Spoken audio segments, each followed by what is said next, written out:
सभी का पुनः स्वागत है आज इस अंतिम सत्र में।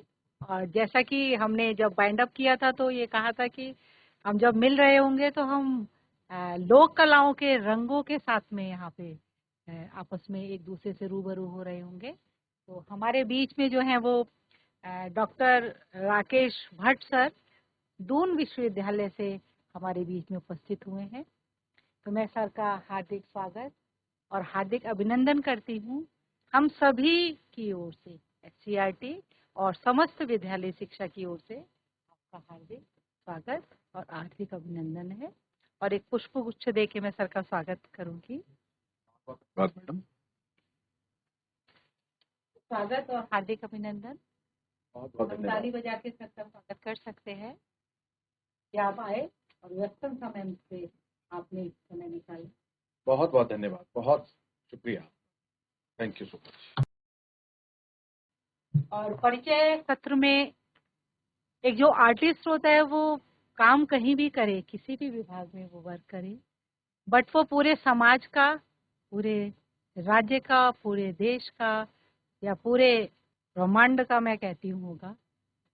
और सर का जो है एक बड़ा अनुभव अपना है रंगमंच में और लोक संगीत में।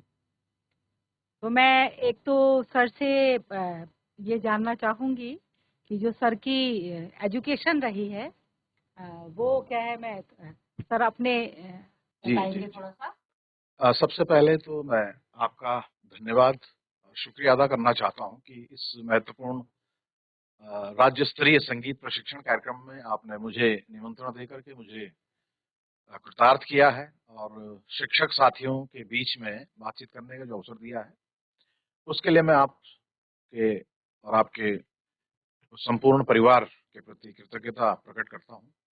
आपने जिस तरह से शिक्षा के बारे में जानना चाहा है, तो मैं आपको बताऊं कि यद्यपि मेरी कोई विधिवत संगीत की या लोक नाटक की या लोक रंगमंच की कोई विधिवत शिक्षा नहीं हुई है। हमने जो कुछ भी सीखा है समाज के बीच रह करके सीखा है, काम करते रहते हुए सीखा है। वो एक कहते हैं ना कि न हंस के सीखे हैं, न रो के सीखे हैं, बस हम किसी का होकर के सीखे हैं। तो ये समाज का एक ऋण है। समाज में जो कुछ भी घटनाएं, प्रति घटनाएं, जो भी कल्चरल फिनोमिनन है उसका प्रतिरूप हमने लिया है और उससे सीखा है। और चूंकि बचपन से रुचि रही है लोक संगीत में, लोक रंगमंच में, लोक उत्सवों में, तो वो रुचि धीरे धीरे एक मैं कह सकता हूँ कि एक वृक्ष बनती गई और उसी वृक्ष का साया मैं खुद भी ले रहा हूँ और उसी साये के तले काम करते रहने की मेरी अपनी ये कोशिशें हैं। गढ़वाल विश्वविद्यालय में एमए करने के बाद फिर मैंने पीएचडी किया है और पीएचडी मेरा ज्योग्राफी सब्जेक्ट है, जिसमें जो मेरा सब्जेक्ट ही था जो फोकलोर का इम्पैक्ट है एनवायरनमेंट में, हमारे सोशल कंस्ट्रक्शन में, तो उस तरह का मेरा एक सब्जेक्ट है। तो वहीं से एक मैं कह सकता हूँ कि एक फॉर्मल एजुकेशन मेरी है, जो मेरी शोध के दौरान जो अर्जित किया गया जो भी ज्ञान है वो मेरे अनुभवों में शामिल कह सकते हैं, मेरे ट्रेनिंग में आप शामिल कर सकते हैं। तो ये एक मेरी यात्रा है। इसके अलावा जो उत्सव ग्रुप, अगर आपने नाम सुना हो, तो वो उत्तराखंड के भीतर, उत्तराखंड के बाहर भी हम लोग लोक रंगमंच को लेकर के प्रदर्शन करते रहते हैं, शोध करते रहते हैं और जगह जगहों पर इसका प्रदर्शन होता रहता है। तो इसका एक व्यापक क्षेत्र है। बहुत धन्यवाद सर। और आपकी स्टडी का भी होता है कि हर किसी व्यक्ति की कुछ अपनी विशेषताएं होती है, कुछ रुचि के क्षेत्र होते हैं और उसके अकॉर्डिंग वो ये चूज करता है कि मैं किस तरीके से बात करूँ। तो उसका भी आपका कोई अगर क्षेत्र है? कि विश्वविद्यालय में रहते हुए हम लोगों ने बहुत से ऐसे इवेंट्स किए जो जिन्हें विश्वविद्यालय के भीतर ऑर्गेनाइज किया जाता था। इंटर फैकल्टी कल्चरल कंपटीशन जिन्हें कहते थे, इंटर कॉलेजिएट कल्चरल कंपटीशन जिन्हें कहते थे। उस दौर में जो अब स्टूडेंट लाइफ में ये एक रुचि अचानक बढ़ती गई और बहुत कुछ उस दौरान सीखने को मिला, क्योंकि डिफरेंट टीम्स कैंपस में आती थी, डिफरेंट कॉलेजेस के लोग कैंपस में आते थे, जिसमें डिफरेंट विधाओं की प्रतियोगिताएं होती थी। तो एक गढ़वाल विश्वविद्यालय में एक बहुत बड़ा एक इवेंट होता है, आज भी होता है और हम भी उस इवेंट से निकले हुए हैं। उससे पहले जो लोक रंगमंच की अलग अलग कार्यशालाएं थी, एनएसडी के भीतर कार्यशालाएं थी, संगीत नाटक अकादमी के भीतर कार्यशालाएं थी। क्योंकि रुचि मेरी इस तरह थी तो हमने इस तरह के एनवायरनमेंट में अपने आप को साधा, अपने आप को इनरिच किया। तो ये एक रुचि का विषय आप जान सकते हैं कि अपनी फॉर्मल एजुकेशन के साथ साथ समानांतर रूप से हम इस तरह की शिक्षा भी अर्जित करते रहे। डिफरेंट लगभग लगभग मैं अगर गिनती से कहूँ तो लगभग 50 वर्कशॉप मैंने इंडिविजुअली अटेंड की हैं जगह जगह, जहाँ 1 महीने से लेकर के 3 महीने से लेकर के या वर्ष भर तक की जो वर्कशॉप है, जिसमें खासतौर से एनएसडी वर्कशॉप है और संगीत नाटक अकादमी वर्कशॉप है। तो यहाँ से एक मैच्योरिटी कह सकते हैं कि एक मैच्योरिटी का लेवल थोड़ा बढ़ा है उससे। बहुत धन्यवाद सर। और संगीत नाटक अकादमी जो है वो किसी भी परिचय की मोहताज नहीं है, और उसकी उसकी कार्यशैली या उसके कार्य से हम भली भांति परिचित भी हैं। और संगीत नाटक नाटक अकादमी से वर्ष 2023 में आदरणीय सर को लोक कला का जो सर्वोच्च एक सम्मान है वो भी सर को मिला है, और ये हम सभी के लिए गौरव की बात है, पूरे प्रदेश के लिए भी गौरव की बात है। और ऐसे कई सम्मानों से सर को नवाजा गया है, क्योंकि वो एक सतत ऐसे कलाकार हैं जो विभिन्न परिस्थितियों में अपने आप को जिंदा रखने के लिए, क्योंकि कलाकार खुद को जिंदा रखने के लिए किसी भी परिस्थिति में रहता है और अपनी कला को आगे बढ़ाने में अपना योगदान देता है। तो सर को का जो योगदान या सर का जो वर्क है उसका कुछ एक्सपीरियंस हमको इस परिप्रेक्ष्य में मैंने सर से निवेदन किया है कि जब हम एनईपी 2020 में लोक कलाओं के संदर्भ संवर्धन के लिए और उसको संग्रहित करने की दिशा में चलने की बात करते हैं, तो पहले हम ये भी कहीं ना कहीं शॉर्ट आउट कर लेते हैं कि इस क्षेत्र विशेष की क्या लोक कला है, क्या लोक संगीत है, या क्या लोक परंपराएं हैं। जब हम उनको समझ रहे होते हैं, जान रहे होते हैं, और जब उनसे हम बच्चों को रूबरू कराते हैं, तब उस पे हम लोग काम करते हैं। और जहाँ लोक कलाएं हमें अपने आप पे गर्व करना सिखाती हैं, अपनी परंपराओं पे गर्व करना सिखाती हैं और हमको भी गौरवान्वित करती हैं, तो उन परंपराओं को हम जाने, समझें और उनको अपनाएं। लेकिन उसके साथ में एक और बड़ा मतलब एक मैं भी इसमें और चीज़ जोड़ना चाहूँगी कि जब हम कल्चर डाइवर्सिटी की बात करते हैं, तो मैं ये तो जानूँ कि मेरे क्षेत्र की क्या विशेषताएं हैं, लेकिन मैं ये भी जानूँ अपने आप को और व्यापक करने के लिए कि अन्य क्षेत्रों की भी क्या विशेषताएं हैं, या वहाँ का क्या संगीत या वट जिस भी चीज़ में हम अपना जो है वो प्रतिभाग करते हैं।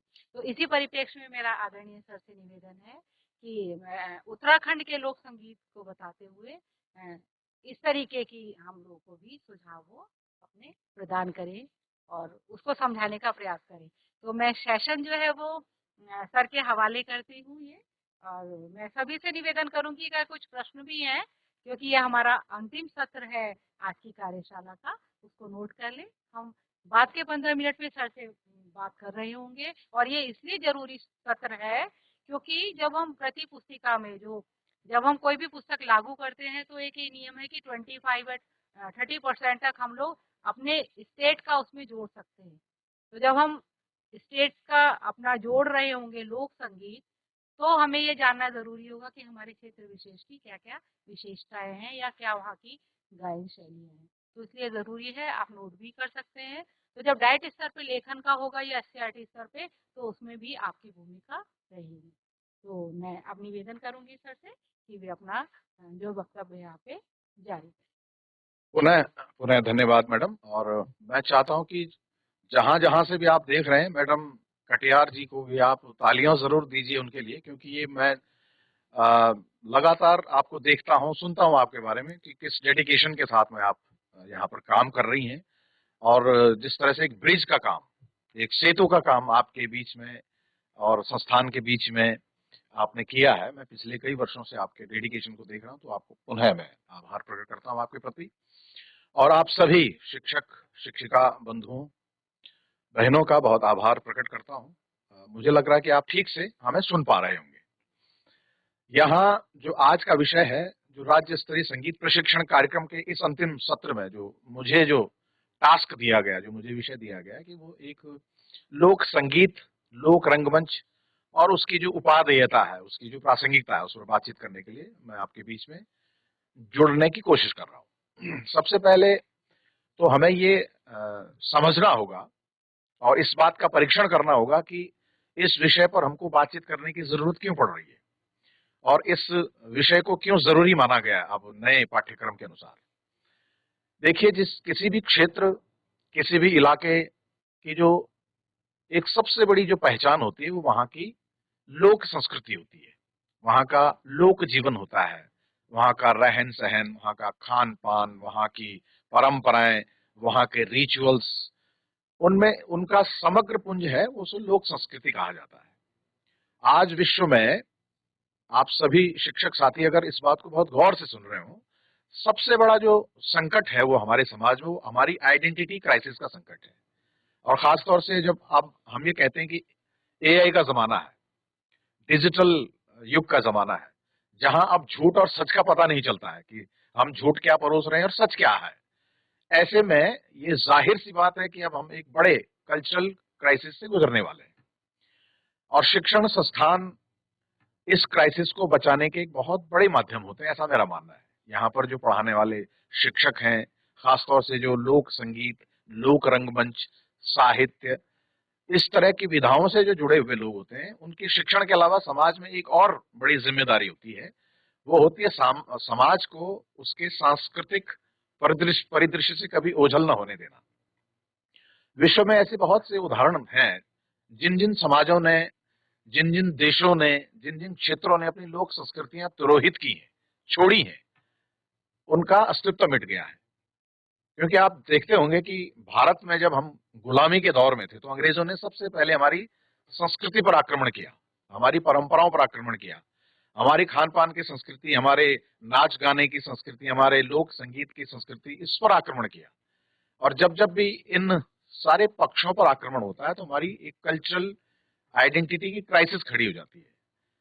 1947 से पहले हम बहुत बड़े इस एक सांस्कृतिक संकट के दौर से गुजरे। भारत की आजादी के बाद जब तमाम तरह की जब नाट्य अकादमियां बनी, ललित अकादमियां बनी, संगीत अकादमियां बनी, तब हम अपने अपने क्षेत्रों, अपने अपने इलाकों, अपने अपने प्रदेशों को रिकॉग्नाइज कर पाए।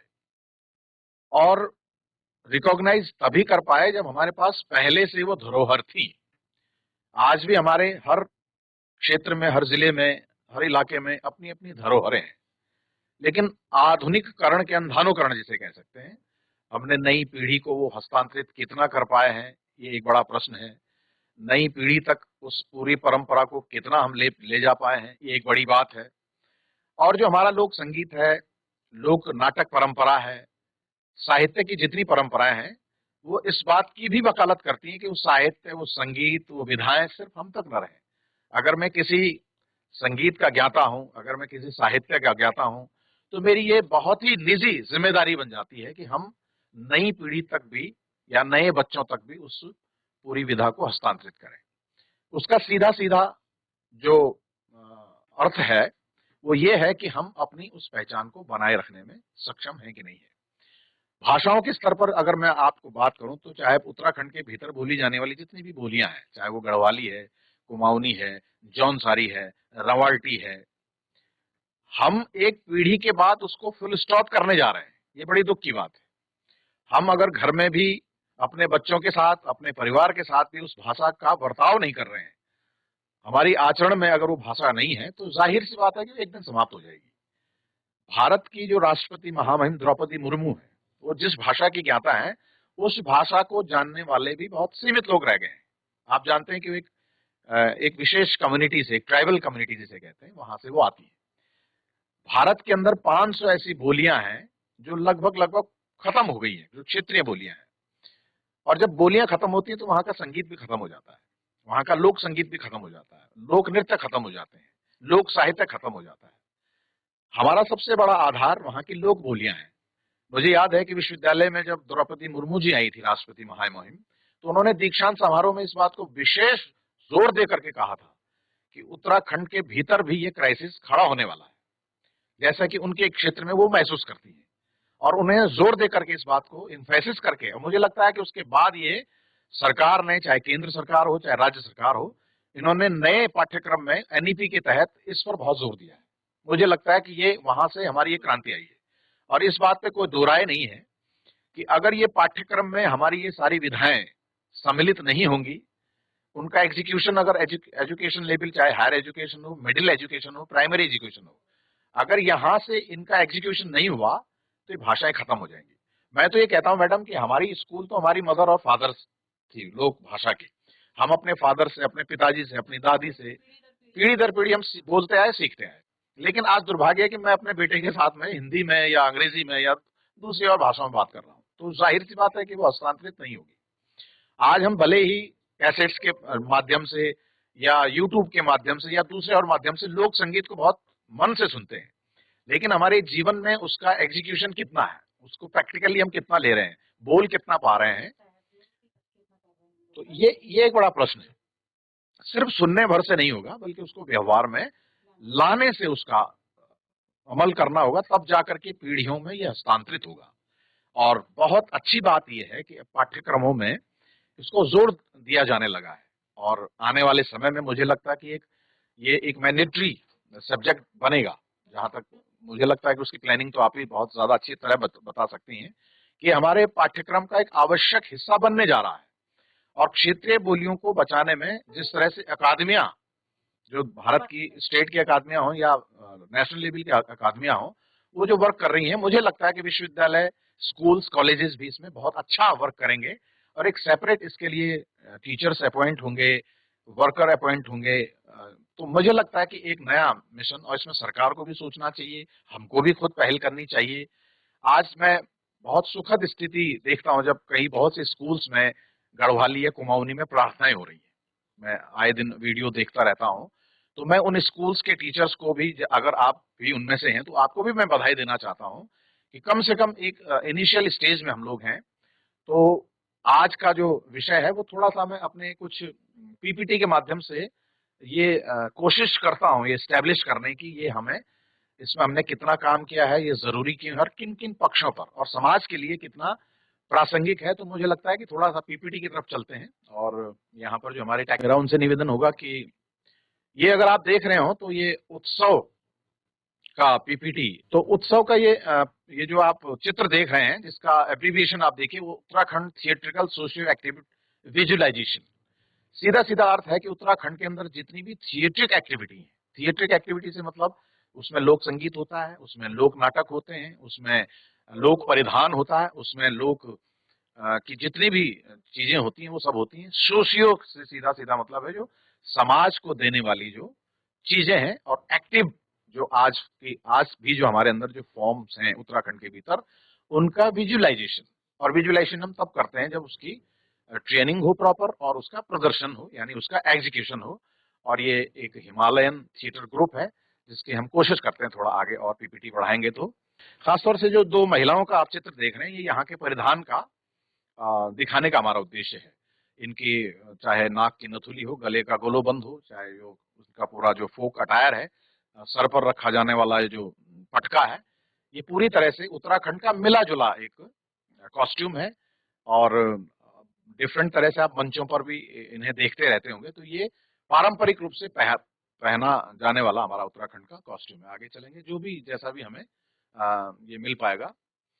इसके जो मैं आपको उद्देश्य बताता हूं, जो हमारे जो स्टडी का उद्देश्य है, मोटिव्स ऑफ द ग्रुप, जो हमारा संगठन है, रिकॉग्नाइजेशन ऑफ हेरिटेज। आप सब जानते हैं कि जो हमारी हेरिटेज है, जो आज कहीं ना कहीं हमारी खुद की निजी जिम्मेदारियों के चलते कहें या हमारे दूसरे अन्य संस्कृतियों के अंधानुकरण के चलते चाहें, वो हेरिटेज खत्म हो रही है। चाहे वो हाउसेस की परंपरागत शिल्प हो, नाच गाने का परंपरागत ट्रेडिशन हो, ये सब समाप्त हो रहा है। तो हमको रिवाइज करने का इसमें हमारा प्रयास रहता है।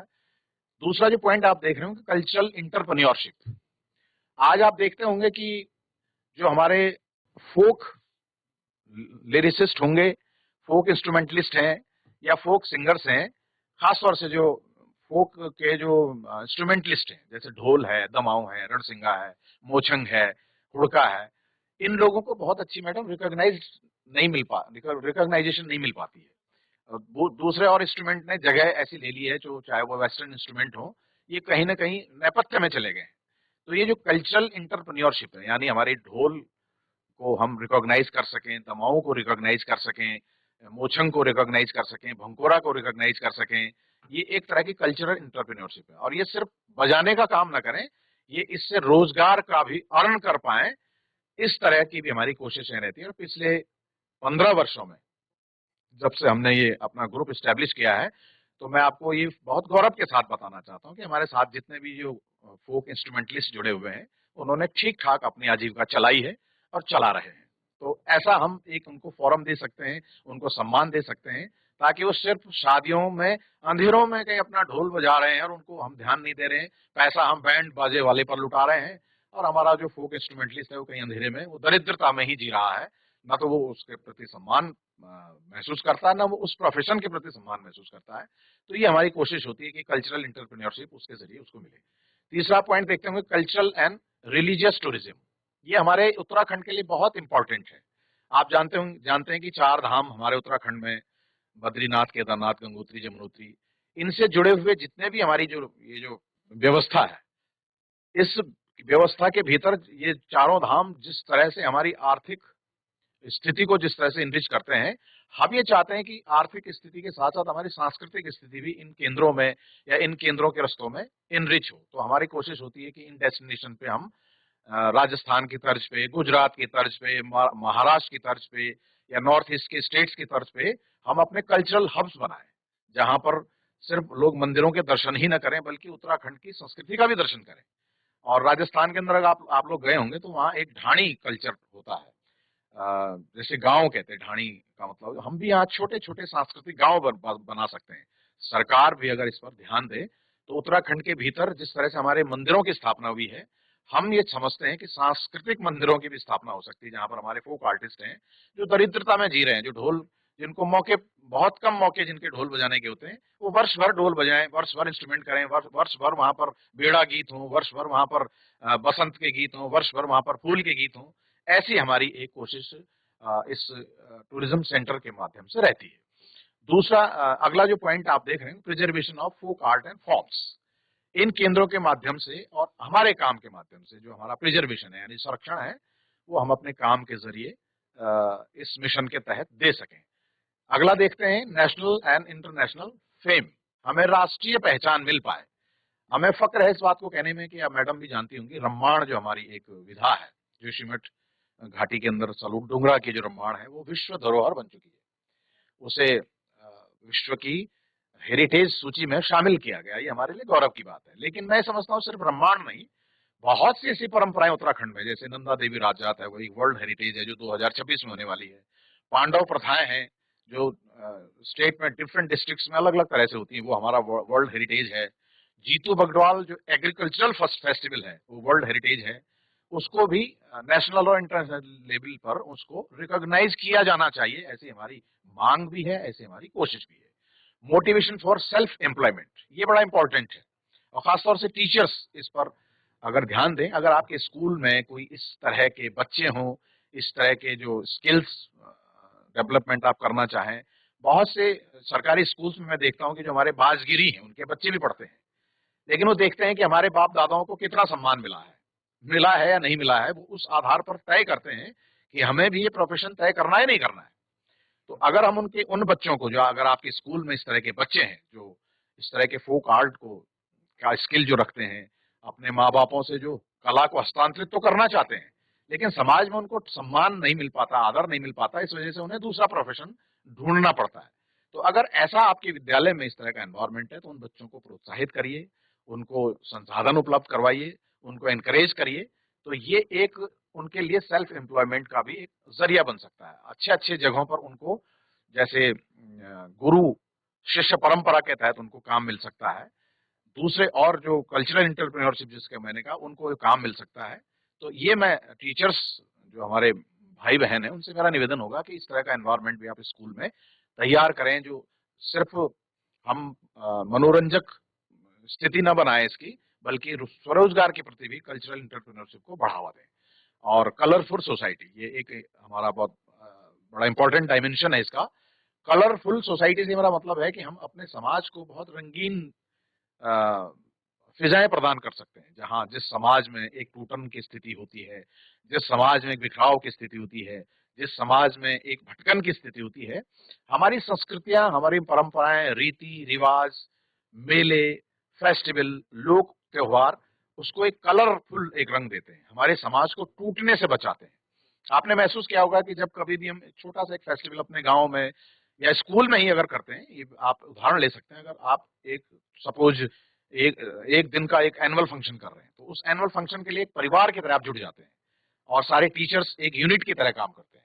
तो उस दिन आपका जो थोड़ा बहुत भी एक दूसरे से जो डिफरेंसेस जो रहे होंगे, वो एक दिन के लिए थोड़ी सी उनमें थोड़ी सी शिथिलता आती है, नम्रता आती है, विनम्रता आती है। मैं ये समझता हूं कि जो हम कल्चरल जो हमारी प्रैक्टिसेस हैं समाज में, उनका अनुपालन अनुपालन अगर हम क्रमशः करते रहें, सतत रूप से करते रहें, तो हमारे आपसी मनमुटाव, आपसी मतभेद, आपसी जो डिफरेंसेस हैं, वो कहीं ना कहीं से दूर होते हैं और एक मोटिव के लिए हम तैयार होते हैं, एक परिवार की तरह हम बनते हैं। और यही वो वजह है, हमारे फेस्टिवल इसीलिए बनाए गए हैं, हमारी रामलीलाएं इसलिए बनाई गई हैं, पांडव नृत्य इसलिए बनाए गए हैं, भगवाल नृत्य इसलिए रचे गए हैं, ताकि हम एक कलरफुल सोसाइटी का निर्माण कर सकें। और आखिरी आप देखते होंगे सोशल यूनिटी है, ये सामाजिक एकता के हमारे प्रतीक हैं। तो ये ताकत है हमारे फोक की, हमारे लोक रंगमंच की, जिसका मैंने आपको मोटिव्स बताया। आगे आप चलेंगे तो स्टडी एरिया अगर आप देखें तो जो मेरा काम खासतौर से हमारे ग्रुप का या मेरा जहां जहां मैंने एम्फेसिस किया है, वो गढ़वाल हिमालय का लगभग लगभग पूरा इलाका है। चमोली, उत्तरकाशी, टिहरी, रुद्रप्रयाग और जौनसार बाबर जो हम कवर करते हैं, ये इन इलाकों में जहां पर्सनली जा जा करके हमने कुछ चीजें कलेक्ट की हैं, कुछ चीजों को सीखने की कोशिश की है, कुछ चीजों को समझने की कोशिश की है। वहां के लोक संगीत, लोक गीत, लोक कहावतें, इन पर हमने डिफरेंट तरह से काम करते रहने की कोशिश की है। तो ये हमारा एक स्टडी एरिया है। इसको हम आगे और बढ़ा पाएंगे भविष्य में, आप सबकी विशेष अगर हमारे साथ में होंगे, आगे बढ़ाएंगे। यहाँ पर देखेंगे ये वर्ल्ड हेरिटेज नंदा राजजात जो डिस्ट्रिक्ट चमोली का एक सबसे बड़ा कल्चरल फेस्टिवल है। आप सब जानते हैं कि 2026 सितंबर से ये 12 साल बाद फिर से ऑर्गेनाइज होने जा रहा है। ईश्वर की कृपा रही, सब कुछ ठीक रहा, प्रकृति मेहरबान रही, तो हम लोग इसकी तैयारी कर रहे हैं। इसका उदाहरण मैं इसलिए देता हूं क्योंकि हमारे पूरे उत्तराखंड का ये सबसे बड़ा कल्चरल रिप्रेजेंटेशन है। जिस तरह से रामायण हमारा एक विश्व धरोहर है, इसे भी मैं विश्व धरोहर मानता हूं, क्योंकि एक ऐसी ये कल्चरल हमारा इंसिडेंट है, एक सांस्कृतिक घटनाक्रम है जिसमें पूरा उत्तराखंड ही नहीं बल्कि संपूर्ण देशों के अंदर जितने भी उत्तराखंड के लोग रहते हैं वो एक हो जाते हैं इसमें, और इसमें आने की या तो वो कोशिश करते हैं या इससे वो कहीं ना कहीं वर्चुअली टेलीविजन के माध्यम से, सोशल मीडिया के माध्यम से इससे जुड़ने की पूरी कोशिश करते हैं। इसकी वजह क्या है, इसको मैं आगे अपने डिफरेंट स्लाइड्स के माध्यम से बताने की कोशिश करूंगा। ये जो चित्र आप देख रहे हैं, इससे थोड़ा सा पहले, ये वाण गांव जो हमारा आखिरी गांव है चमोली डिस्ट्रिक्ट का, या तो वैसे तो ऐसा कहा जाता है कि उसे आखिरी नहीं प्रथम गांव कहना चाहिए क्योंकि यहाँ से हम नीचे की तरफ शुरुआत करते हैं। वाण गांव की महिलाएं हैं जो बेदनी बुग्याल के पास में, ये चांचरी गीत एक परंपरा है, उस पर मैं बात करूंगा। चांचरी गीत जो ये गीत नृत्य करती हैं, और ये प्रॉपर जो चमोली डिस्ट्रिक्ट का जो एक संपूर्ण कॉस्ट्यूम है, ये उसके साथ में ये बहुत प्रॉपर, इसमें कुछ भोटिया महिलाएं भी हैं, कुछ वाण की महिलाएं हैं। तो इसमें आगे हम थोड़ा और चलते हैं, आगे की स्लाइड करेंगे। ये जो मोटिव्स ऑफ यात्रा है, आप लोग शायद मुझसे ज्यादा हो सकता है कि यात्रा के बारे में जानते हो, लेकिन इसका जो मैं मोटा मोटा तौर पर जो स्टडी कर पाया हूँ, कल्चरल हेरिटेज है हमारी सांस्कृतिक, ये एक विरासत है जो हर 12 वर्ष में 17वीं शताब्दी से अब तक ये कल्चरल हेरिटेज हम इसका निर्वहन करते आए हैं। आप सब जानते हैं कि राजा यश धवल जब राजा हुआ करते थे तो उनके समय में ये यात्रा शुरू हुई, और उसके बाद इन्होंने जब इस यात्रा का वैभव देखा, इसको लोक जात से इसको इन्होंने इसे नंदा राज जात कहा, क्योंकि ये राजों वाली जात क्यों होगी इस पर भी मैं आगे बात करूंगा। ये राजा वाली जात इसको क्यों कहलाया गया, इस पर हमारा एक सांस्कृतिक अध्ययन है जिस पर मैं थोड़ा सा आगे बात करूंगा समय मिलते ही। सोशल रिलेशनशिप है, जैसा कि मैंने कहा, एक नंदा के प्रति उसके निमित्त हम लोग पूरे उत्तराखंड के लोग अपनी एक धियान, अपनी एक बहन बेटी के प्रति एक हो जाते हैं। ये नंदा एक प्रतीक है अपनी बेटी का, अपनी बहन का। और जब हर परिवारों में उनकी बेटियां हैं, हमारी बेटियां, हमारी बहनें हैं, और जब जब भी हम उसके प्रति आदर्श का सम्मान करते हैं तो ये एक आदर का बड़ा रूप है नंदा राज जात। और पूरा आप जानते होंगे जो इन इन इलाकों के रहने वाले जो लोग हैं वो इस मिथक को बहुत अच्छी तरह जानते होंगे कि इस तरह से उनकी कल्चरल रिलेशनशिप इस नंदा के प्रति है। अभी 2026 में उसका दृश्य आपको बहुत ठीक तरह से महसूस होगा जब गांव के गांव बहुत भावुक होकर के अपने नंदा को विदा करते हैं। चौथा आप देखते होंगे रिलीजन एंड रिचुअल्स, ये धर्म और अनुष्ठान से जुड़ा हुआ हमारा बहुत बड़ा एक पक्ष है। रिलीजन क्या है, हम सब जानते हैं कि हम सब पहाड़ के लोग हैं, सनातनी लोग हैं। यहाँ पर सनातन में जहाँ नंदा और पार्वती का जो हमारा स्थान है, जिस पार्वती को क्षेत्रीय भाषा में नंदा के रूप में पूजा जाता है, भगवान शिव हम सबके आराध्य हैं।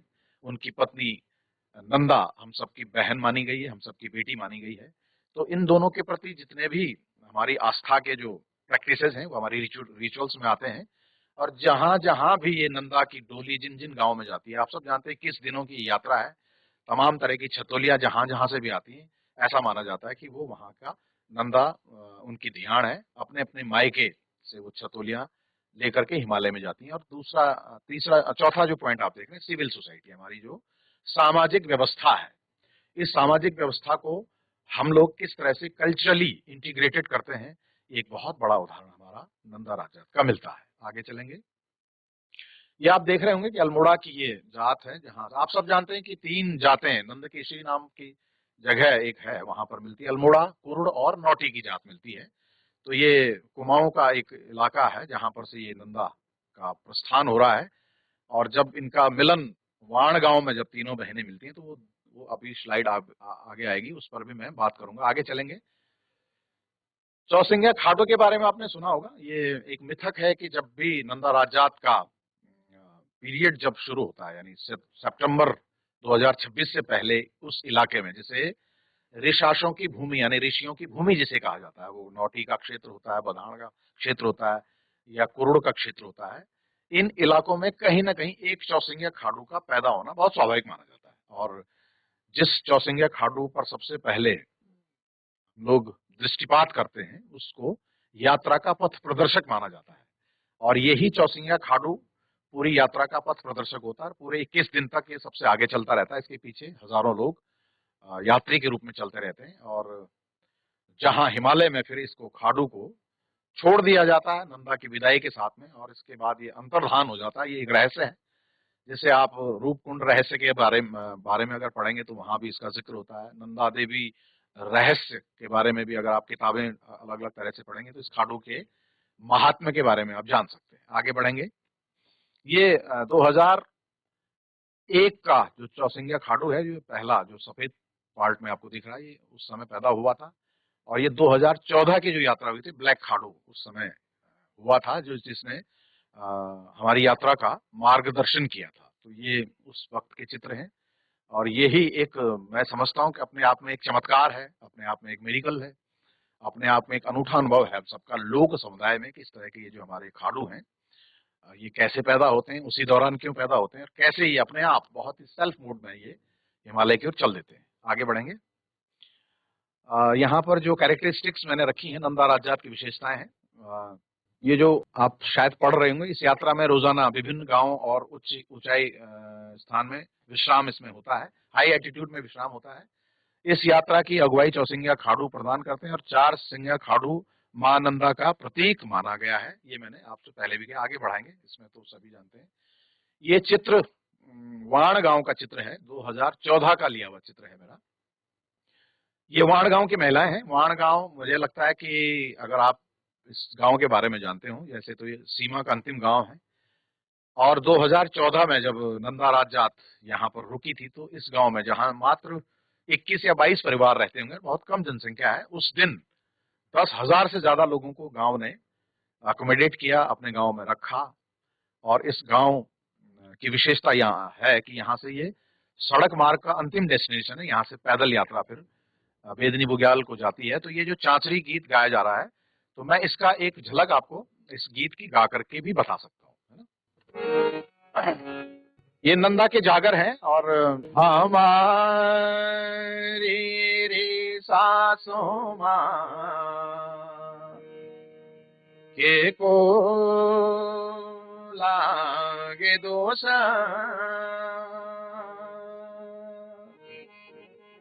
हमारी रे सासों माँ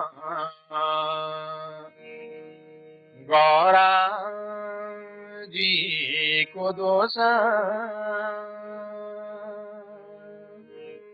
हमारी रे सासों माँ नंदा जी को दोष,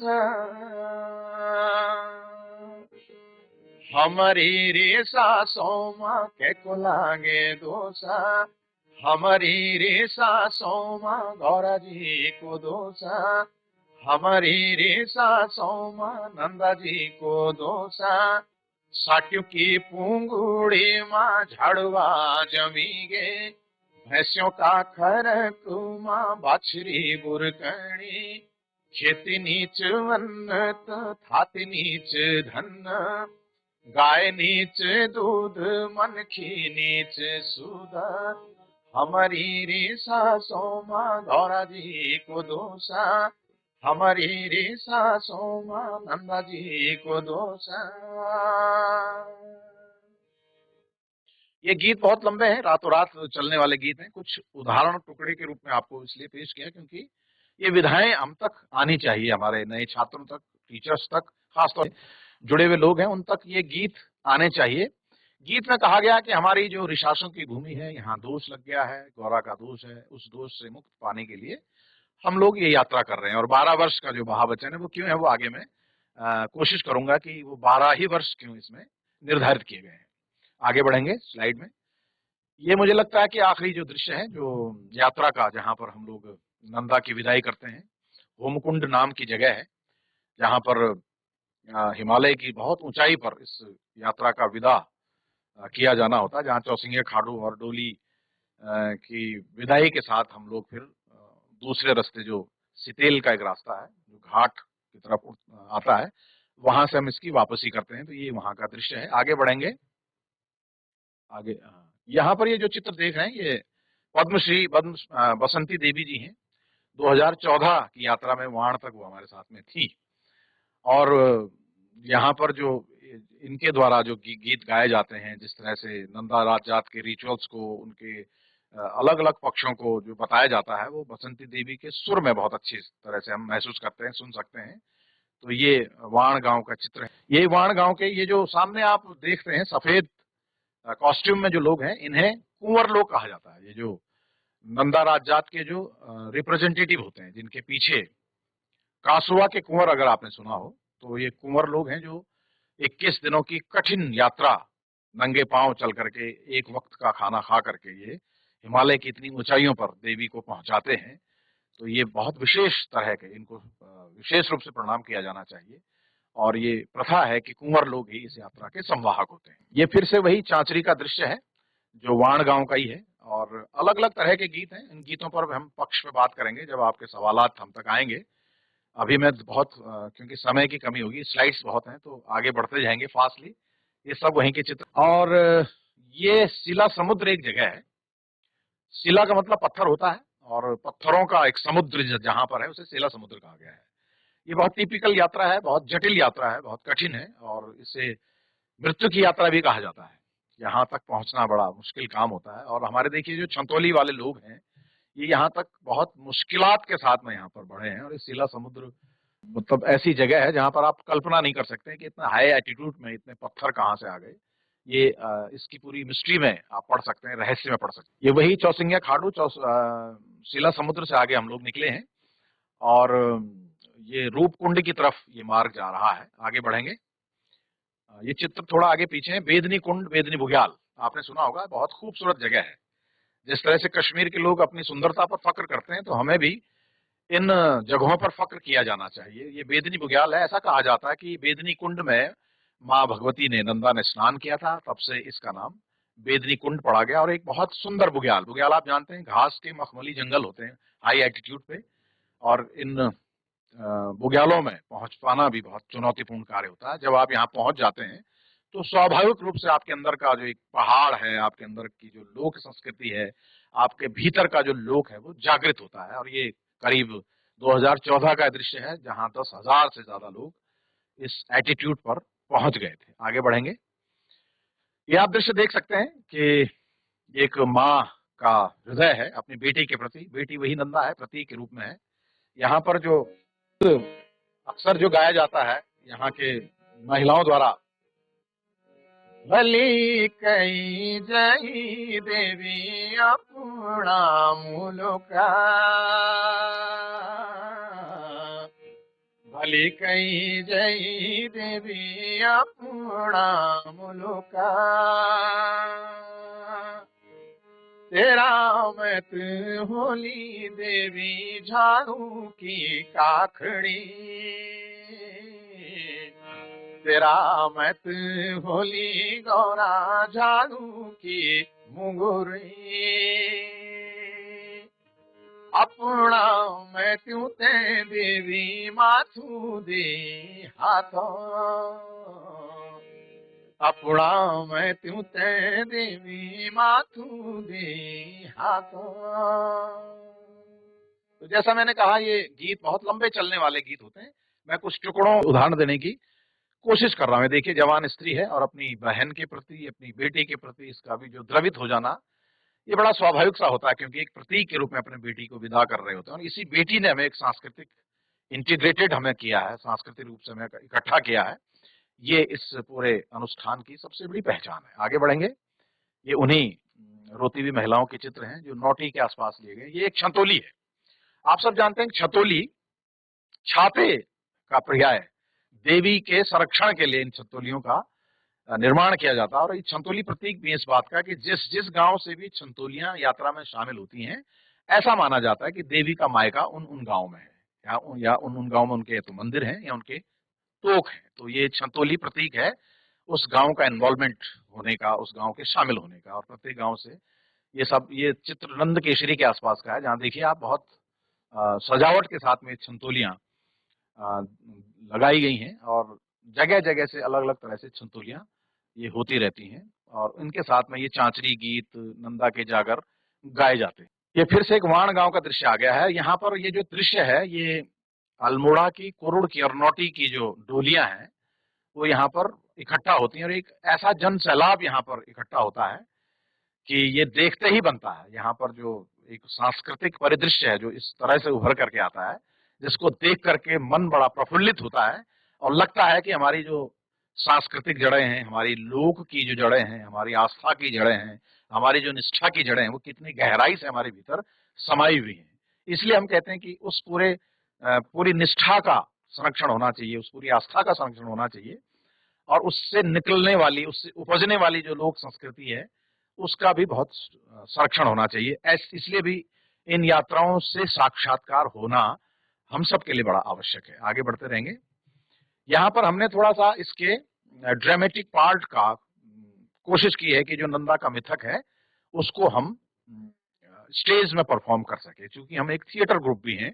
और थिएटर ग्रुप की यह जिम्मेदारी होती है कि जितना भी हम कहावतों में, लोक किंवदंतियों में, लोक साहित्य में जितना हम सुन पाते हैं, जितना बुन पाते हैं, वो स्टेज में उसका एग्जीक्यूशन कर सकते हैं। ये नंदा की कथा का जो चित्र आप देख रहे हैं, ये रिटन बाय डॉक्टर एन के हटवाल, और इसका डायरेक्शन मैंने 2014 से शुरू किया था, जब ये 2014 की यात्रा हुई थी। और अब हम इसे लगातार, अभी तक इसके 1000 प्रोडक्शन हो चुके हैं और संगीत नाटक अकादमी में भी इसको लिया गया है। ये उत्तराखंड के लिए भी गौरव की बात है। या जो आप चित्र देख रहे हैं, भगवान शिव खड़े हैं, नारद जी खड़े हैं, एक किसी बारात का दृश्य है। इसके मिथक पर हमारे पास समय कितना होगा मैडम अभी बात करने का? अभी है समय जी? तो ये बस ये जो मैंने लोक संगीत का जो नंदा देवी का जो मैं बताया, धीरे धीरे हम आगे बढ़ते जाएंगे। सिर्फ नाटक पर केंद्रित करेंगे तो विषय एक ही हमारा लिमिट इसकी हो जाएगी। ये उसी नाटक का स्लाइड है जो डॉक्टर नंद किशोर हटवाल, जो हमारे वरिष्ठ साहित्यकार हैं और उन्होंने SCERT में भी बहुत अच्छा काम किया है, उनके द्वारा लिखा गया ये नाटक है, जो कि हमारा सांस्कृतिक रूप से एक बड़ा एक पुंज माना जाता है, एक सांस्कृतिक धरोहर मानी जा सकती है। आगे बढ़ते जाएंगे। ये हटवाल साहब का चित्र है, आप सब जानते हैं इनको, आपके विभाग के ये बहुत वरिष्ठ साहित्यकार हैं, अब सेवानिवृत्त होकर के संस्कृति की सेवा कर रहे हैं। ये जो एक चित्र है, ये भी यद्यपि नाटक का ही चित्र है। और हमारे यहाँ जो लोक वंदनाएं गाई जाती हैं, लोक के कल्याण के लिए, लोक के उत्थान के लिए, लोक की समग्रता के लिए, उसका मैं एक दो तीन आज लांदा जब तो तुम्हारी वार्ता, पहली पहली मनोला खोली का गणेशा, तब भयो मनोला मुरी का नारायण, तब भयो मनोला भूमि का भूम्यान, तब भयो मनोला ही विद्या माता, जय विद्या मातन यह विद्या पढ़ाए, तब भयो मनोला सरस्वती माता, जय धका मातन पानी पेवाए, तब भयो मनोला गुरु विद्या दाता, जो श्री गुरु यह विद्या पढ़ाए, तब भयो मनोला बैणी दिशा ध्यानी, जौन 3400 हमारो नाम कमाए, आज लांदा जब तो तुम्हारी वार्ता। ये लोक वंदनाएं बहुत लंबी तक चलती हैं, और ये हमारी, मैं समझता हूँ कि जो ये लोक वंदना ना होकर के हमारी लोक संस्कृति की शिक्षा का भी विश्वविद्यालय है, तो ये वही हमारे जो युवक हैं उसी तरह की वंदना स्टेज में प्रस्तुत कर रहे हैं। और मैं आपको बताऊं कि जिस तरह के गीत हम आपके सामने प्रस्तुत कर रहे हैं, जो मैं भी गा रहा हूं, वो भी हमने इसी लोक समाज के बीच सीख करके आपके बीच प्रस्तुत करने की हमने कोशिश की है। वो ऐसा नहीं कि हमने घर में बैठ करके इन गीतों की रचना की हो, इनकी धुनों की रचना की हो, एज इट इज मौलिक रूप से हम आपके बीच प्रस्तुत कर रहे हैं। लेकिन हमारा दुर्भाग्य का पक्ष ये है कि हम इन गीतों को न ढूंढने का प्रयास करते हैं, न इन पर काम करने की कोशिश करते हैं। नई पीढ़ी किस तरह के संगीत के रॉ में बह रही है वो किसी से छुपा नहीं है। वो ये भी ठीक है कि उनके इंटरप्रेन्योरशिप के लिए, उनके रोजगार के लिए, उनके मनोरंजन के लिए, उनकी इंडस्ट्री के लिए ये बहुत जरूरी है। लेकिन इसके आलोक में हम अपनी जो लोक संगीत की परंपराएं हैं, जो परंपरागत ज्ञान जिसे कहते हैं, जो ट्रेडिशनल नॉलेज है, उसको कहीं हम पीछे छोड़ रहे हैं। तो इस उधेड़बुन में हम इस पूरे ज्ञान को ना छोड़ें, ये हमारी कोशिश रहती है। ये देखिए, नई पीढ़ी के जो बच्चे हैं, ये स्टूडेंट्स हैं, और इन्होंने भी प्रॉपर तरीके से प्रशिक्षण में, कार्यशालाओं में, वर्कशॉप में, शिविर में इस तरह के गीतों के प्रशिक्षण लिए हैं। जैसे एक धूली अर्घ का गीत है, भगवान शिव जब मैणावती के घर में जब पहुंचते हैं, तो वहां पर ये धुन आपने बहुत प्रॉपर तरीके से सुनी होगी, जो आज भी हम बहुत गीतों में प्रयुक्त करते हैं। लेकिन कहाँ से धुन आई है, हमें परंपराओं में मिली है। को होलो धिया को जवाए, को होलो धिया को जवाए, कह देण धूरी अर्घ है नारद लो, कह देण धूरी अर्घ है नारद लो, जैकी होली बागंबरी छाला, जैकी होली बागंबरी छाला, सूतेरो धिया को जवाई है मैणावती, सूतेरो धिया को जवाई है मैणावती। ये इस तरह के जो परंपरागत जो संगीत है, वो हमारे बहुत से गीतों में, संगीत में आप सुनते आए होंगे। तो ये हमारे संगीत का हम निष्पादन करें, ऐसी मैं उम्मीद रखता हूं। ये जो बच्चे हैं हमारे यूनिवर्सिटी के, तमाम और तरह के, जो जिनको हम समय समय पर प्रशिक्षण देते रहते हैं, और प्रशिक्षण के दौरान हम एक ही बात करते हैं कि जो हमारी परंपरागत जो संगीत विधाएं हैं, उनको आप न छोड़ें, क्योंकि उनको छोड़ने के साथ में ये तय हो जाता है कि आप अपनी जड़ों को कहीं ना कहीं छोड़ रहे हैं। तो आगे बढ़ते जाएंगे बहुत। ये सब उन्हीं नाटकों के दृश्य हैं जिनका मैंने जिक्र किया। ये देखिए, छोटी नंदा के रूप में ये एक बच्ची है जिसका हमने नाटक में प्रयोग किया है। यहाँ पर हमारी झुमेला परंपरा, आपने कई बार में इस तरह की धुनें सुनी होंगी, उसी धुन को हम नए नए गीतों में प्रयोग करते रहते हैं। हे नंदा ही वाली झुम कैलो, हे नंदा ही वाली झुम कैलो, नाच दी खेल दी झुम कैलो, नाच दी खेल दी झुम कैलो, रात की चंद्रा झुम कैलो, दिन को सूरज झुम कैलो, नाच दी खेल दी झुम कैलो, दिन को सूरज व झूम। इसी धुन पर आपने बहुत से झुमेले सुने होंगे। रणहाट नी जान गजे सिंह, रणहाट नी जान गजे सिंह, छीदारू नी पीण गजे सिंह, वे मारी ढोललो गजे सिंह। और दीपावली के दौरान जब हमारा इगास होता है तो एक और झमेला गाया जाता है। मेरो माधु नी आई माधो सिंह, मेरो माधु नी आई माधो सिंह, 16 ऐनी सराद माधो सिंह, 12 ऐनी भगवान माधो सिंह, 14 छड़िया रह गया माधो सिंह, दाल दली रह गए माधो सिंह। तो धुन, हमारी जो लोक धुनें हैं वो किस तरह से कोरिलेट होती हैं आपस में, ये हमारे बहुत से ऐसे उदाहरण हैं। और ये आप देखेंगे, ये हमारी छोटी नंदा है जो मैंने गाना गाया। और नंदा के तो बहुत मिथक है, अगर मैं पूरी उसकी स्टोरी लगाऊंगा तो वो एक पक्षी हो जाएगा। और ये आप देखिए, जो बीच नंदा के बारे में कहा जाता है कि वो आबाद गति से बढ़ती रही। जब वो 5 साल की थी तो वो हीथ विंसर के पास गई, वहां उसने बहुत घर के काम सीखे, खेत का काम सीखा, जंगल का काम सीखा, और इतनी परफेक्ट हुई कि नंदा एक उदाहरण बन गई गांव में। और तब एक गीत गाया जाता है,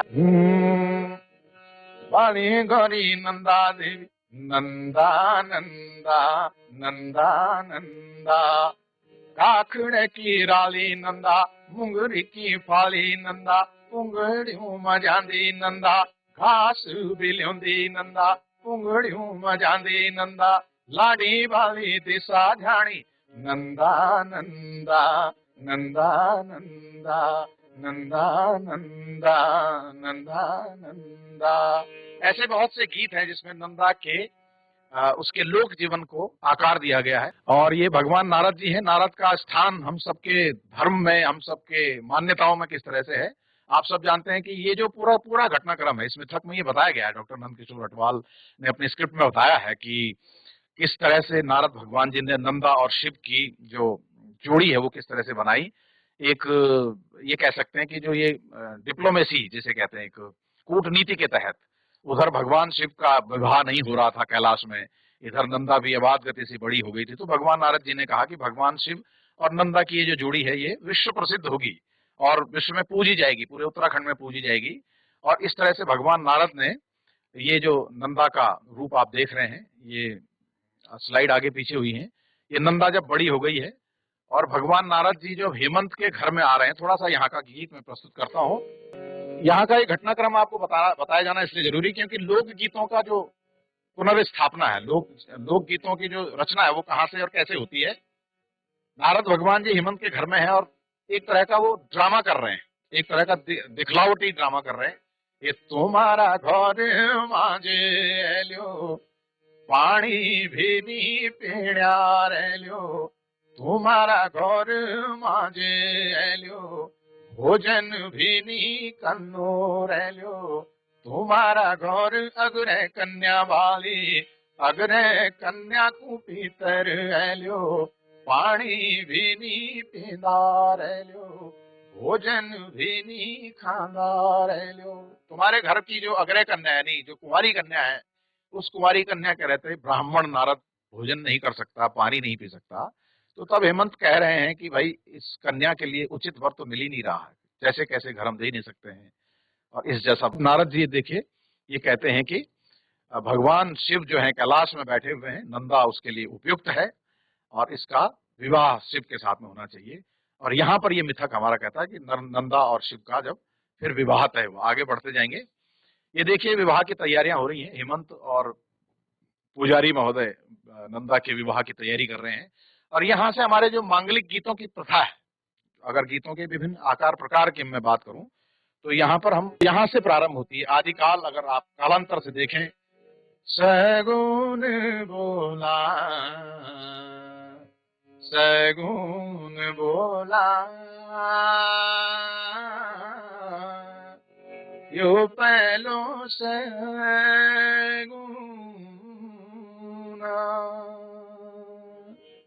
सगुन बोला सगुन बोला, यो पहलो सगुना,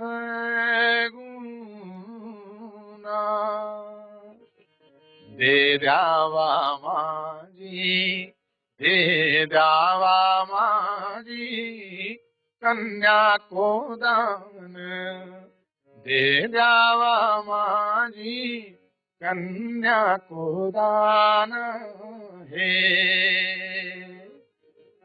दे द्यावा बुबाजी, दे द्यावा बुबाजी कन्या को दान, कन्या को दान बड़ो महान है। ये मांगलिक गीत है और गीतों के अलग अलग प्रकारों का इस नंदा आए हैं नंदा के चौक में हेमंत और मैणावती के घर में। तो ऐसा कहा जाता है कि भगवान शिव की बारात विश्व में उससे पहले न कभी हुई न कभी होगी। शिव के बारात जिसे कहा जाता है कि कहाँ जा रहे हैं, शिव जी की बारात में। हर उस व्यक्ति को उस बारात में मौका मिला जहां पर जो जो व्यक्ति जा सकते थे। और ये जो मैणावती का आप चित्र देख रहे हैं, भगवान की इस बारात को देखकर वो बेहोश हुई, ऐसा कहा जाता है। और जब उसने ये कहा तो यहाँ पर जो जागर की जो प्रथा है मैडम, वो उभर के आती है। इस चित्र को थोड़ा रहने दीजिए। ऐसा कहा जाता है कि मैणावती ने जब भगवान शिव के इस रूप को देखा तो अपनी बेटी नंदा को कहा, जो कहीं अंदर बैठी हुई थी बारात की प्रतीक्षा में, कि ये जो तेरा वर नारण है, ये भारी भस्म रमाया हुआ जोगी है, और इस जोगी के साथ तेरा जीवन निर्वहन कैसे हो सकता है। यहां से हमारे नंदा के जागरों की एक अनूठी प्रथा शुरू होती है। और तब मैणावती ने ये कहा कि जा, छुप जा, यहां से भाग जा, क्योंकि ये जीवन इसके बाद बहुत कष्ट में तेरा होने वाला है। और ऐसा आज के समाज में भी बहुत ऐसे उदाहरण मिलते हैं जहां ऐसे बेमेल परिवारों में हमारे कन्याओं का, बेटियों का विवाह हो जाता है, जीवन बड़ा कष्टमय हो जाता है। यहाँ एक जागर उभर के आता है। हे तब गई गौरा बुरास जंगला, बुरास का फूल तेन रूप चुपले, हे बुरास का फूल तेन रूप चुपले, तब गई गौरा फ्योली जंगला, तब गई गौरा फ्योली जंगला, फ्योली का फूल तेन रूप चुपले, फ्योली का फूल तेन रूप चुपले। और ऐसा कहा जाता है, देखो फूलों के प्रति, प्रकृति के प्रति हमारे आदर के गीत हैं। फ्योली ने, बुरास ने जब कहा कि बेटी नंदा जब आने को तो आ गई है, लेकिन बारात चौक में है, बारात के साथ तो तुझे जाना ही पड़ेगा, लेकिन इतना कर सकते हैं कि आधा रंग हमारा आधा रंग तेरा, जब जब भी हिमालय में संकट आए तो बुरास का रूप रख सकती है, फ्योली का रूप धर सकती है। और तब एक वरदान भी हमारे नंदा को ये फ्योली और बुरास का मिला है। आधा रंग तेरो आधा रंग मेरो, आधा रंग तेरो आधा रंग मेरो, तब गई गौरा फ्योली जंगल, तब गई गौरा बुरास जंगल, आधा रंग तेरो आधा रंग मेरो, आधा रंग तेरो आधा रंग मेरो। तो ये चित्र इसलिए इंपॉर्टेंट है, यहाँ पर एक टर्निंग जैसे कह सकते हैं कि नंदा के जीवन में एक बड़ा महत्वपूर्ण मोड़ आया और भगवान शिव के साथ वो बारात लेकर के जब आगे चित्र बढ़ेंगे। ये भगवान शिव का देखिए दो रूप हैं, हमारे पहाड़ का शिव और जो हमारे देव रूप शिव हैं, उनके दो रूपों का हमने नाटकीय रूप किया। जो पीछे की तरफ जो शिव है वो औगड़ शिव कहा जाता है, जो हिमालय में रहने वाला हमारा जो पहाड़ का शिव है। और जिन शिव की प्रतिमूर्ति हमारे मन मस्तिष्क में है, वो आगे जो आप चित्र देख रहे हैं। तो यहाँ पर हमने नाटकीय रूप दिया है कि जिस शिव को नंदा ने देखा था मूलतः वो औगड़ शिव थे, जिन्होंने जानबूझ करके वो रूप धर करके आए थे। लेकिन उनका जो देव रूप है वो इस तरह से जो आगे आप देख रहे हैं, जो हमने नाटकीय रूप में इसको दिया। और इसी शिव को देख करके जब हेमंत और मैणावती को ये आश्वस्ति मिली, ये भरोसा मिला कि भगवान शिव का रूप है, हमारी नंदा इनके साथ बहुत प्रसन्न रहेगी, तो फिर ये बहुत भरोसे के साथ उन्होंने अपने नंदा का विवाह किया शिव के साथ। आगे बढ़ेंगे। अब आप देखेंगे भगवान नारद ने भरोसा दिया है कि भगवान जो है कैलाश में नंदा को कुशल रखेंगे, मंगल पूर्वक रखेंगे। मैणावती नतमस्तक है, सभी गांव के लोग नतमस्तक हैं। आगे बढ़ते जाइए और ये देखिए भगवान का वो जो देव रूप है नारद के साथ में, नंदी साथ में है और गांव के लोग उनके प्रति भी नतमस्तक हैं, इस आशा के साथ में कि हमारी बेटी बहुत ठीक तरह से रह पाएगी। ये जो शिव के जो गण हैं, जिन्हें बाराती कहा जाता है, बड़ा अच्छा लोकगीत यहाँ उभर करके आता है। ये लोक विधाओं का गीत है। कैलाश के शिव हैं, भोजन जिमने बैठे हुए हैं। इन बेचारों ने कभी अच्छा अन्न धन कभी देखा नहीं कैलाश में, तो जब ऋषासुर की भूमि में आए तो यहाँ घी दूध के अन्न धन के सब भंडार इन्हें मिले और गांव के लोगों ने बहुत सेवा शुश्रूषा इनकी की। और इस सेवा शुश्रूषा में जो गीत गाया जाता है बहुत ही मधुर गीत है, लोक संगीत का एक उदाहरण है।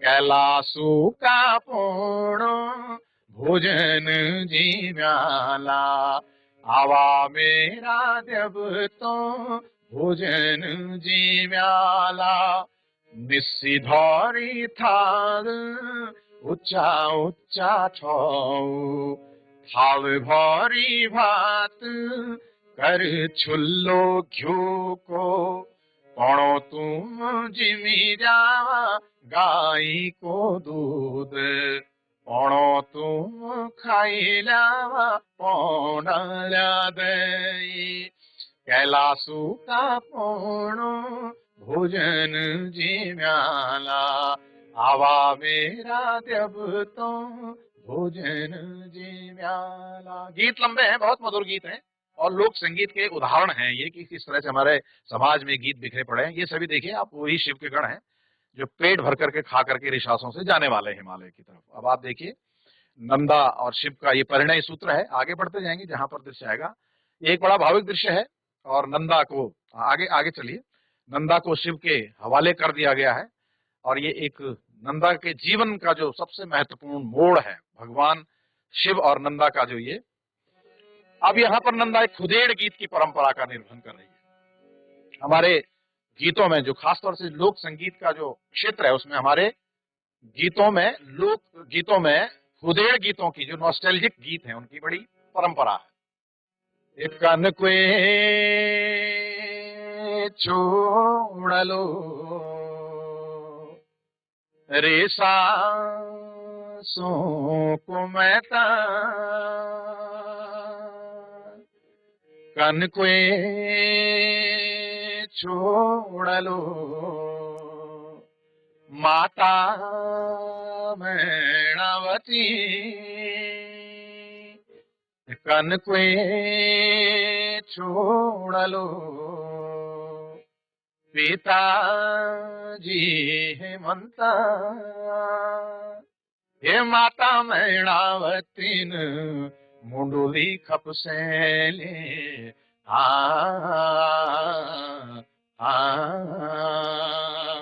पिताजी हेमंतन बावली पकड़ी ले,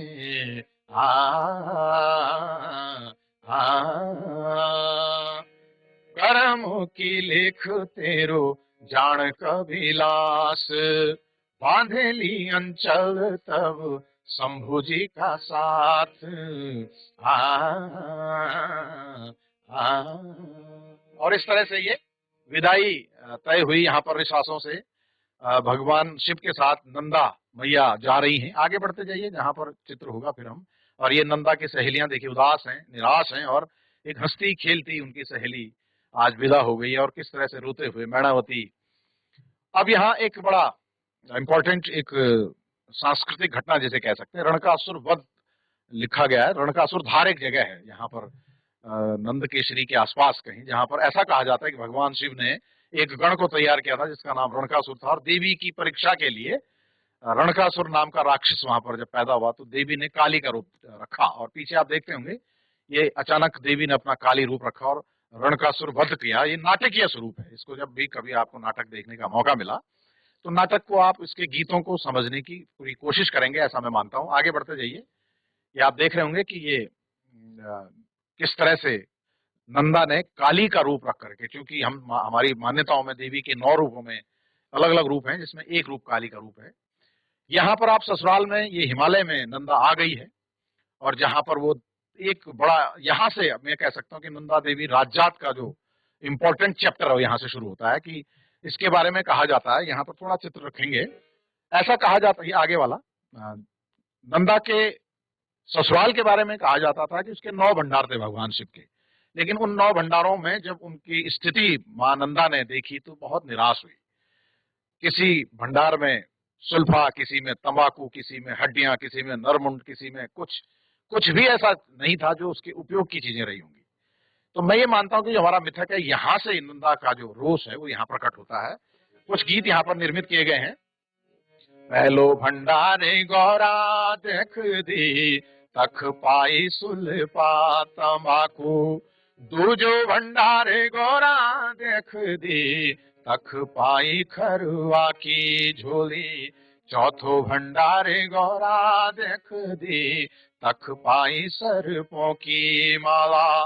9 भंडारे गौरा देख दी, तख पाई डमरू तेरे सूल।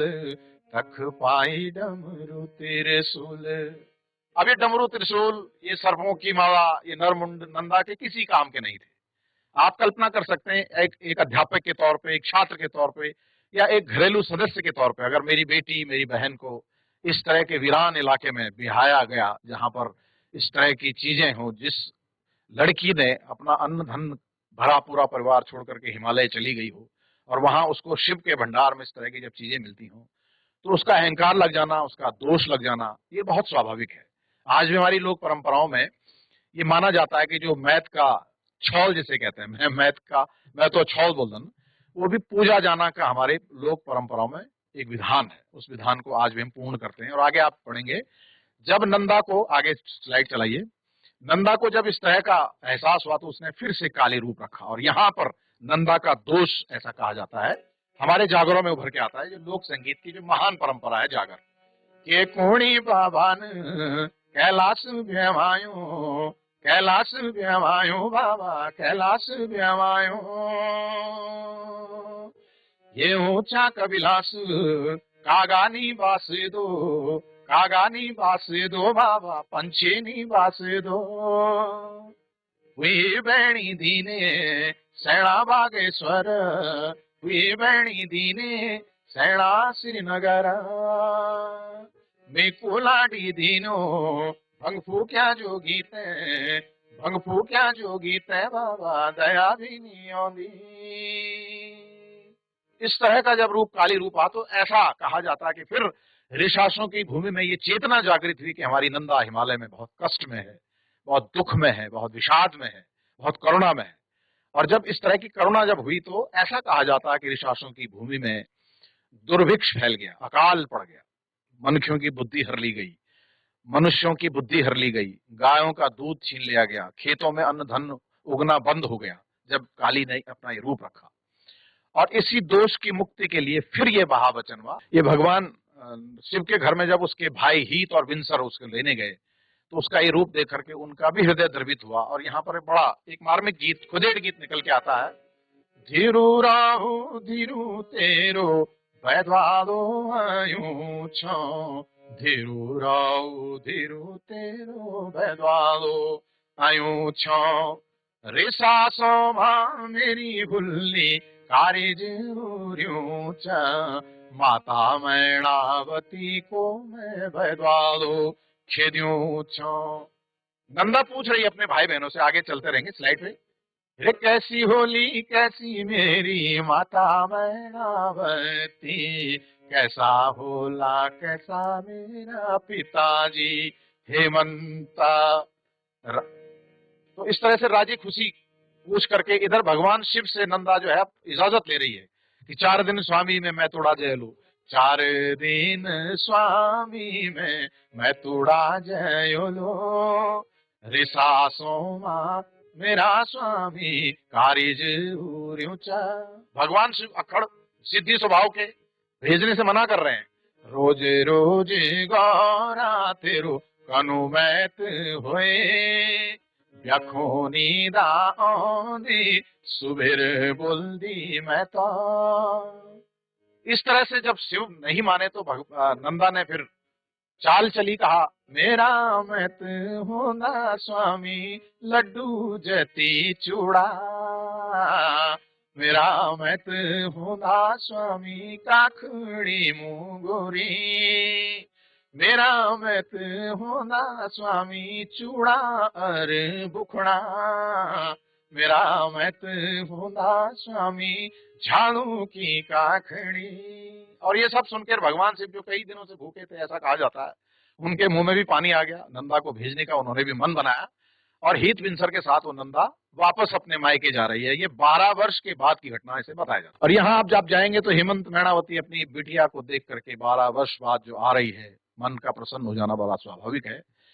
इधर नंदा कह रही है, 12 वर्ष बेटी पिता तुम्हारा दर्शन, 12 वर्ष बेटी माता तुम्हारा दर्शन, के कुणी बाबा तुम में कैलाश देवायु, के कुणी बाबा तुम में कैलाश। आगे बढ़ेंगे और यहाँ पर भी देखिए, अब गांव वालों के समक्ष जब नंदा ने अपना काली रूप रखा तब गांव को यह एहसास हुआ कि ये हमसे बहुत बड़ी भूल हो गई है। और ये समाज के लिए भी एक बहुत बड़ी सांस्कृतिक सीख है। अपनी बेटी अपनी बहन को विदा करने से पहले मेल और बेमेल परिवार का हमें ध्यान जरूर रखना चाहिए कि हम अपनी बेटी को पहले एम्पावर्ड करें, शिक्षित करें, उसको एम्पावरमेंट इतना दें कि वो अपने ससुराल में भी उसी तरह से सर्वाइव करे जिस तरह से हम लोग अपनी बेटी को अपने उसके मायके में एम्पावर्ड करते हैं, सर्वाइव करते हैं। यहाँ जो लड़ाई है वो सर्वाइवल की भी है। हमने अगर अपनी बिटिया को, अपनी बहन को, उसको एम्पावर्ड नहीं किया तो ससुराल में उसको किस तरह से कष्ट होंगे, नंदा का एक उदाहरण है। और यहाँ पर ये वाह वचन होता है। आगे बढ़ते रहेंगे और ये देखिए नंदा का वही रूप है जो परिवार में वो रौद्र रूप में है। और फिर यहाँ पर आगे बढ़ते जाएंगे, नंदा को समझाया जा रहा है, काली को समझाया जा रहा है कि भर 12 वर्ष में अब तेरी यात्रा होगी और यात्रा भी सामान्य नहीं होगी, ये नंदा राजजात होगी जिसको रॉयल पिलग्रिम्स कहते हैं। आगे बढ़ते जाएंगे और यहाँ पर ये नंदा को समझाते हुए क्षमा याचना की जा रही है। और हमारे देवी के पास तो बहुत शक्ति होती है हम सबको क्षमा करने की। देवी ने हम सबको क्षमा किया। नंदा को जाने की विदाई देखिए, रोटना अरसा सब बन रहा है, उसके जाने की खुशी है। मैणावती और उसके साथी सभी गांव में तैयारियां कर रहे हैं। बट अब हम अपने लास्ट पॉइंट पर हैं। ये वही गांव में दृश्य है फेस्टिवल का। ये नंदा राजजात की तैयारियां हो रही हैं नौटी में या कुरुड़ में कहें या अल्मोड़ा में कहें, जहां जहां भी हो। और ये डोली छतोली के साथ में नंदा की विदाई हो रही है। और यहाँ पर एक खुदेड़ गीत फिर से जो गाया जाता है, नारो नारो, ये न्यूली से मिला हुआ रूप है जो कुमाऊं में न्यूली गाई जाती है और यहाँ पर सदैई गाई जाती है, उसका मिला जुला रूप है। नारो नारो मेरी लाड़ी, त्वे बोलोण औला त्वे मु खेती पानी अन्न धन राजी राखी मैं त्यों को मना। यहाँ आशीष लिया जा रहा है देवी का और ये हर 12 वर्ष में होने वाली एक सांस्कृतिक घटना है। आगे बढ़ते जाएंगे। बस ये नंदा देवी का विदाई का दृश्य है। ये अल्मोड़ा से फिर से ये रिपीट हो गई है। आगे बढ़ते जाएंगे और हमारे नाटकों को देखने के लिए जिस कदर ऑडियंस जुटती है, इस भीड़ से आप अंदाजा लगा सकते हैं कि हमारे लोक में, समाज में आज भी जो लोक की ग्राह्यता है, लोक संगीत की प्रासंगिकता है, वो किस कदर अभी भी बैठी हुई है। सिर्फ उसका जरूरत है उसको संरक्षण किए जाने की, उसको संवर्धित किए जाने की। और हम सब की ये अकादमिक स्तर पर ये जिम्मेदारी है कि हम इसका संरक्षण कर सकें। तो ये हमारी ऑडियंसेस हैं, तो सवाल या उनसे बातचीत कर पाए तो ये हमें अच्छा लगेगा। उम्मीद है कि आपको कुछ बातें इस सेशन की अच्छी लगी होंगी। सर बहुत बढ़िया, आपका वर्णन सुनने से मैं तो यहाँ पर मगन हो गया। मेरे लिए तो नए अच्छा, कल्चर की जानकारी। इसमें कोई थैंक शक यू नहीं सो कि हमारी कल्चर एक्टिविटीज अगर एज ए स्टोरी के रूप में इसी तरह बताई जाती है, कुछ किया जाता है ना, तो व्यक्ति मंत्रमुग्ध होकर सुनने को एक इंटरेस्ट बनता है उसका, और यही इंटरेस्ट उसको अपने जी। कल्चर के प्रति और ज्यादा डेडिकेट करता है। नो डाउट सर, मुझे बहुत बढ़िया लगा। तो ये तो एक वैसे मैं छोटा सा मैंने प्रॉपरली एक यहाँ उदाहरण के दिया। कल्चर से नहीं हूँ, सो मेरे को ज्यादा इंटरेस्ट है इस चीजों में। और क्या मैंने शुभ ध्यान नाम से है सुना। आपका? सर मेरा नाम है रवि कमल त्रिवेदी। त्रिवेदी जी, कहाँ से हैं आप? सर मैं प्रॉपर यूपी से हूँ। Okay okay okay. तो कानपुर से। यूपी से आकर के तो आपको ये बहुत अच्छा लगा होगा, ऐसा मैं मानता हूँ। नो डाउट सर, मैं इसी वजह से अब तक 3 डिस्ट्रिक्ट चेंज कर चुका हूँ। हर डिस्ट्रिक्ट में ये इंटरेस्ट लेता हूँ कि वहाँ के कल्चर का जितना ज्यादा बेहतर मुझको जानकारी हो। सो मुझे ओके ओके। नो डाउट मैं आप सिरकोट में रहते हैं? सिरकोट में रहते हैं आप? ये सर नहीं, मैं जीआईसी चिन्याली छोड़ में हूँ, ड्यूटी मेरी अच्छा, चिन्याली छोड़ है। Okay okay. चिन्याली छोड़ में हूँ, लेकिन वर्चुअल धन्यवाद। लैब हमारी यहाँ पर है, इस वजह से मुझे यहाँ आना पड़ रहा है रोज। ओके ओके, धन्यवाद आपके बातचीत करने का आपसे। बहुत बहुत धन्यवाद। हेलो। जी जी, आपकी आवाज आ रही है। आवाज आ रही हाँ जी, है। नमस्कार सर। नमस्कार। ये सर, सर्वप्रथम तो आपको बहुत बहुत धन्यवाद। आपने बहुत ही सुंदर ये सेशन रहा और मैं मतलब हर चीज मतलब मैं रिकॉर्ड करती रही जहाँ तक मुझे संभव लगा, और मैं प्रयास करूंगी कि जो चीजें आपने बताई हैं वो मैं अपने विद्यार्थियों को भी सिखा पाऊँ। बहुत बहुत जरूर धन्यवाद। जरूर। कोई थैंक यू सो प्रश्न मच। अभी तो मुझे समझ में ऐसा आ नहीं रहा है जो मैं आपसे पूछूं, पर मुझे बहुत रैंडमली अच्छा आप लगा कुछ। इस सेशन में आपको सुनकर। Thank you so much, thank you. हाँ जी सर। हाँ जी सर, थैंक यू। हेलो, बोलिए, आवाज आ आपकी रही आवाज है? आ रही है। बिल्कुल आ रही है मैम। अच्छा सर, प्रणाम। मैडम प्रणाम। नमस्कार। सर जो आखिर सर जो आपने दिखाया, मेरे तो आंसू आ गए उसे देख के। आपने इतना अच्छा गाया, इतना अच्छा बताया कि मन को जी मोहित कर लिया आपने। जी और जी जी, धन्यवाद। मैम भी, आपका भी धन्यवाद। लोक लोक संस्कृति की जी अपनी सर। विशेषता ये होती है, अगर अगर आपकी आंखें नम हो रही हैं तो इसका मतलब आपके भीतर की संस्कृति अभी जीवित है, और उसे जीवित रखें। नहीं सर, जी जी, नहीं सर, मुझे तो रोना आ गया सर देख के ही। मतलब ऐसा लग रहा है जैसे विदाई, क्या जैसे होता है ना, जैसे अपनी विदाई हो रही है। बिल्कुल जो आपने बिल्कुल, वो हम सब। दिखाया, लास्ट का दिखाया, जी। तो उसे ऐसा लगा कि मतलब अपनी विदाई हो रही है, उस मतलब वो शादी का याद आ गया जब हमारी विदाई हुई थी। बिल्कुल बिल्कुल। तो तो अपनी बहुत बहुत प्रतिछाया हर। धन्यवाद सर, आप बहुत अच्छा दिखाया। और मैडम, हाँ, थैंक यू मैडम को सर, थैंक धन्यवाद यू दीजिए मैम। जो आपसे आपसे मिलवाने का जो जी उपक्रम आपने किया। यात्रा थी मैम जी जी जी, आपके साथ। Thank you ma'am. मैं भी सर के साथ ही थी और मुझे ऐसा लग रहा था कि मैं उन सभी जगह पे गई हूँ। और वहाँ का जो सर ने गीत जो भी गाए, झुमेलो, जागर, चांचरी और संस्कार गीत भी कुछ उसमें आए, तो वो एक खूबसूरत तरीका भी था अपनी बात को कहने का, बताने का, और ऑडियंस को अपनी ओर आकर्षित करने का भी एक वो पार्ट होता है जब हम थ्योरी के साथ में प्रैक्टिकल को भी बीच में लेके आते हैं। और इस कला में जो है वो सर बहुत ही माहिर है और ऑडियंस उनकी हिल नहीं सकती है। तो मैं तो अब आपकी बात को जोड़ते हुए मैंने इस विधा का चयन किया ही इसलिए क्योंकि इसमें डिफरेंट टाइप ऑफ सॉन्ग्स के जो टाइप्स हैं वो हैं पूरे। जागर हो, खुदेड़ गीत हो, थड़िया हो, चौफला हो, झुमेला हो, ये पूरा पुंज है इस पूरे नाट्य में। तो मुझे लगता है कि इससे बेहतरीन उदाहरण इस सेशन के लिए कुछ हो नहीं सकता था। और सारी जो है वो विधाएं, जैसे हम शास्त्रीय संगीत में गायकी को समझते हैं, विधाओं को समझते हैं, तो ठीक उसी तरीके से हमने उत्तराखंड के परिप्रेक्ष्य में वहाँ की गायकी या वहाँ की विधाएं हमने जानी, समझी और बहुत सरल तरीके से। हाँ, ये बात और है कि जब हम झुमेलो गा रहे हैं तो उसकी कौन सी ताल है, कौन सा राग है, या हम जब जागर गा रहे हैं तो वो किस लिए गा रहे हैं, या उसमें किसका वर्णन है, या उसकी धुन की विभिन्नता, एक ये अलग बात है। और जब हम इसे किसी बुक में या किसी जगह पे जब हम अपनी बुक में दे रहे होंगे, आप अपने क्षेत्र की इन चीज़ों को, विशेषताओं को शॉर्ट आउट करके लिख के आप गाइड को भी देंगी, ये वर्क भी है। और सर की जो सर की जानकारी है हमारी, हम उस तरीके से भी सोचने की कोशिश करेंगे अपने क्षेत्र विशेष के लिए। ये पूरा जो एक लेक्चर था, ये इसीलिए था कि हम अपनी संस्कृति को जाने।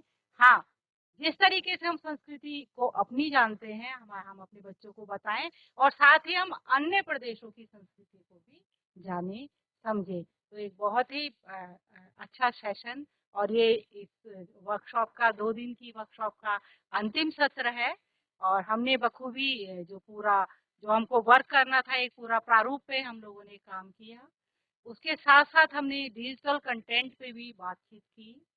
और जो कृति हमारी एनसीईआरटी की पुस्तिका जो यहाँ पे एनसीईआरटी के द्वारा प्रस्तुत की गई है और अब हमारे उत्तराखंड में भी लागू की जाएगी, तो उस पे भी हमने पूरा एक अवलोकन किया, एक समझ अपनी विकसित करी। और पूरे इस प्रोग्राम में अब बस हमारा जो आखिरी में ये है कि हम जो प्रारूप हमने बनाया है वो हम मेल करेंगे, आप मुझे मेल कर सकते हैं।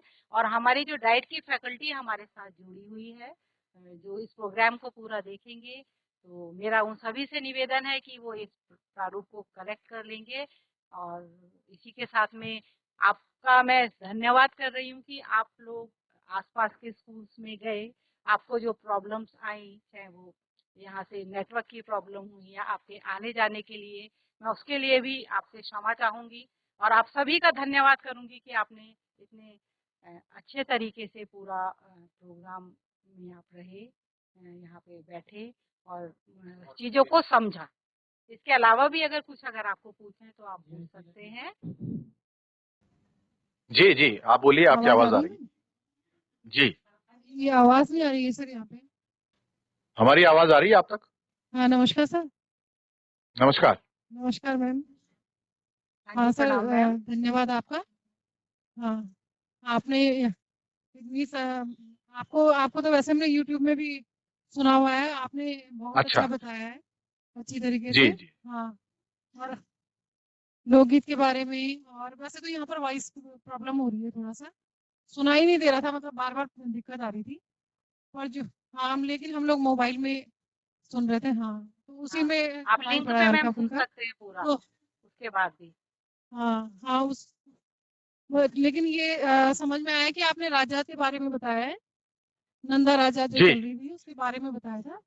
हाँ तो बाकी आपको धन्यवाद देना चाहेंगे सर आपको, जो बहुत बहुत धन्यवाद। बाकी हम लोग इसमें आपके आपके प्रश्न हो कोई तो उसमें और अच्छा लगेगा हमें।